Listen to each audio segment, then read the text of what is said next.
তো বন্ধুরা আজকে অনেক দিন পর গেলাম আমার ডাইনোসরটাকে গরম গরম বিরিয়ানি খাওয়াইতে, আর বাড়ি এসে পচা এরকম একটা কথা বলবে কখনো ভাবতে পারিনি।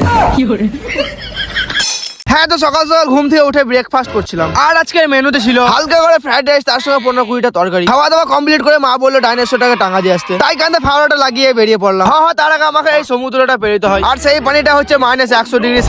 এইরকম একটা সমুদ্র পেরিয়ে চলে এলাম আমার ডাইনোসরটাকে বিরিয়ানি খাইতে। আর সেই একটা রেস্টুরেন্টে দাঁড়িয়ে হালকা করে বিরিয়ানি খেতে শুরু করে, তাই সেই রেস্টুরেন্টে হালকা করে ঠুকে দিয়ে আবার যাচ্ছিলাম বাড়ি। আর সেইখানে দেখা হয়ে যায় আমাদের পচার সাথে। এ পচা, কি করছিস?